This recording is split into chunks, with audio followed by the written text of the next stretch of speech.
want to talk to you about mental health and mental illness. So although people use these words interchangeably, they are not the same. So as a health practitioner and in functional medicine, when we describe mental health, we talk about the function of the brain, its relationship to the gut, and the quantitative and qualitative measure of the brain and the gut and its ability to measure the wellness, the immunity, and the resilience of how the brain and the gut work together. That is mental health.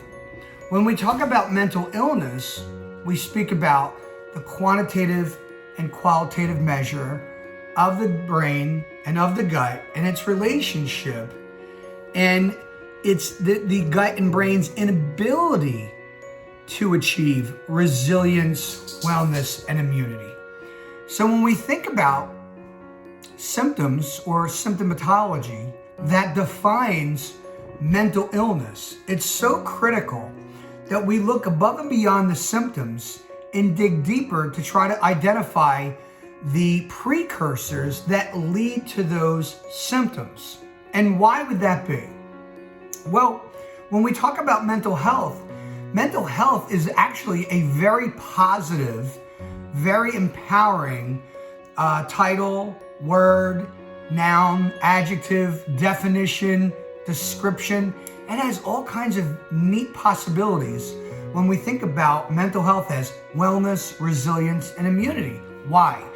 Because with really positive or good or with genuine mental health, you not only gain wellness, resilience, immunity, but also you have greater chance of protecting yourself from illness and disease. When we get stuck only thinking about the symptoms of mental illness and tying it to mental health, we all start to get tripped up and confused, really trying to figure out what is it really that we're really trying to measure? What is it really that we're trying to value? And what are the interventions or lifestyles or work styles that we're trying to create to complement mental health or in even mental illness? So I break it down this way so people really have a really strong understanding in a functional, integrative sense of what mental health really is. So let's define it again. It's the quantitative and qualitative measure of your resilience, your immunity, and your wellness as it relates to the relationship between your brain and your gut. If your gut and your brain are both demonstrating wellness, resilience, and immunity, we now know that there is less of a chance of a person demonstrating symptomatology of symptoms that would lead one to suffer, lead one to not be well, to not be resilient, to not be immune to disease or illness. In addition, it can also lead to what is defined in the DSM-5 psychiatric manual as symptomatology. And of the different levels of symptomatology comes a diagnosis, right? It's like the pedagogy, the title of what the symptoms stand for. But let's go back to mental health. So we all want to have fantastic mental health. We all want to have this strength or integrity that protects us, prevents, and allows us to be free or at risk from any type of sickness or disease. With that, some of us are ailing and we might have an issue going on, let's just say, with our gut, that immediately people think, oh my goodness, I have a mental illness, and really I just have a concern, or what we even call a temporary insult to our mental health. For example, stress. Stress is commonly confused with mental illness, commonly. It's like probably the biggest thing, the most common thing that I have to redefine and work on for people.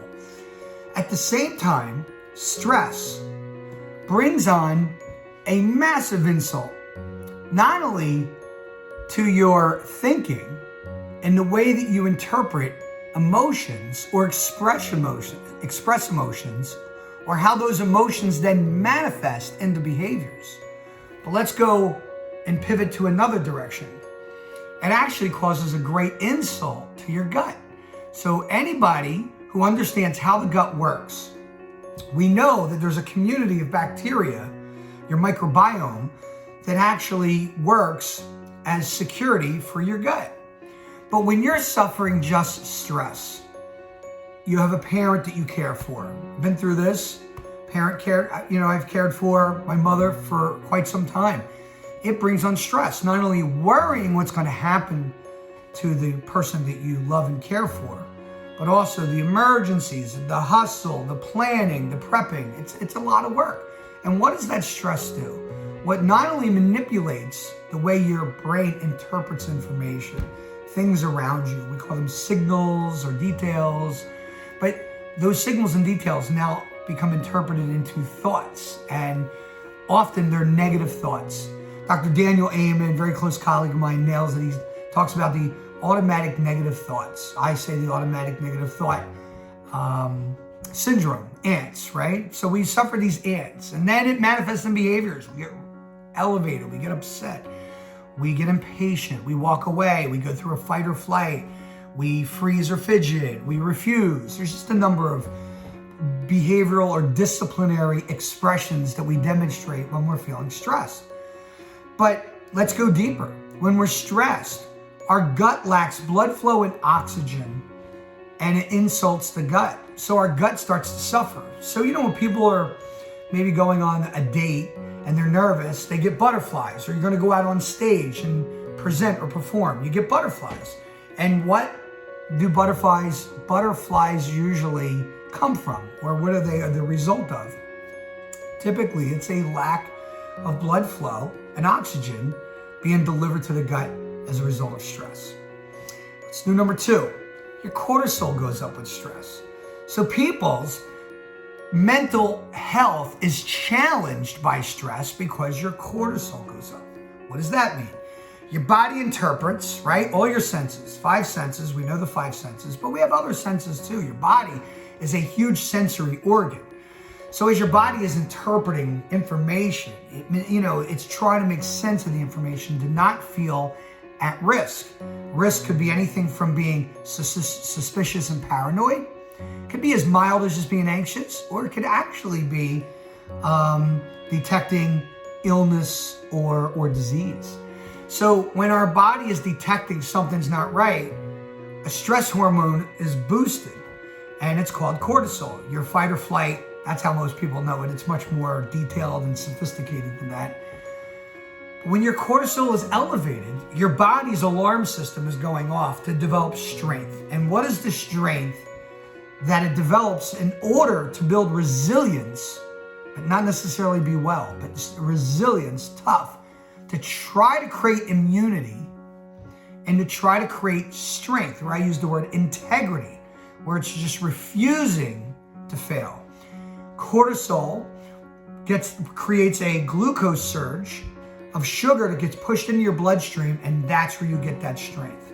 Now, it doesn't last very long, which then people go through, it's called a cortisol depletion. You go from being really, really strong to then feeling very tired, weak, withdrawn, fatigued is probably the best description of how this feels.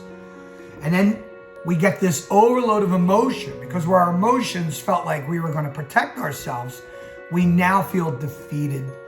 We now feel rejected. We now feel insulted. We feel hopeless. And a lot of times we will feel sad, depressed. Immediately people think mental illness. Well, but your body just went through this really strong change in its trajectory in the way that it functions. And that was really more of a functional or integrative example that we use in functional medicine or in integrative health of mental health. It's your body's fight to try to overcome stress. But the treatment for stress can be completely different than the treatment for mental illness. Now, I'm constantly educating people to understand all the tools, all the interventions and philosophies of all these different dimensions that affect our ability to function. And using different definitions and different philosophies and trying to get people in a cognitive behavioral sense to really become more aware so they can put pieces together that allow them to be well because they're able to make really, really strong choices. Choices like getting on a sleep schedule, getting up and going to bed same time every night. Example of sleep schedule, but here we go. Ready? Promoting what's called the circadian rhythm. You don't want to lift weights at 9 o'clock at night when your cortisol levels are coming down. So through being educated, we know that we should lift a half hour after we get up in the morning when our cortisol levels are highest, right? We got this push of sugar and we take advantage of this energy and strength that we get. Others, our eating patterns. We want to structure our eating. We want to eat on a very structured schedule. We want to eat certain foods. We want to eat them at certain times. We want to get half of our body weight in ounces of water ingested every single day at a minimum. I always say half your body weight in ounces of water plus an extra 16-ounce bottle of water just to play it safe. Supplements. We need supplements. Your body, if you're in the United States, and I know people follow me from all over the world, and most of my clients are from out of the country, Australia, Italy, Colombia, they're all over the place. We all know that the United States and people in the other countries make fun of us because we're so sick, but we're so deficient in minerals and nutrients that are supposed to be in our bodies. Vitamins, we're not low, we're deficient. Things like magnesium, vitamin D, zinc, omega-3. So we need to supplement those details, right? That really help boost our body's ability to function. And why is that? So we develop wellness, resilience, and immunity. And what does that define? Defines mental health. So if we're struggling in our mental health, and I'm just giving you a few examples, and we're eating the wrong things, like some of you, I get lots of clients, are eating meat, red meat, 4 days a week. Craziest thing in the world, like the worst thing in the world. So that alone could really make you feel overwhelmed, tired, sick. Next thing you know, your digestion is not being boosted and it just kind of stops working. Now you get an autoimmune reaction. Now your cortisol levels are high. Now you're not sleeping well at night. Now you're irritable in the morning. You have foggy brain. The doctor immediately thinks you have ADHD. The doctor thinks you're depressed. Now you're anxious because your cortisol levels are wavering. They don't know if they're supposed to stay high, get low, maintain some sort of homeostasis in between. All it knows is the body's detecting it is just not well. So what are we talking about? We're talking about wellness that is delivered through the understanding of what mental health is and how it works. So we want to spin it to make sure that everyone understands that mental health is the qualitative and quantitative measure of wellness and resilience and immunity. Not just a list of symptoms indicating that you're just not feeling well. Thank you.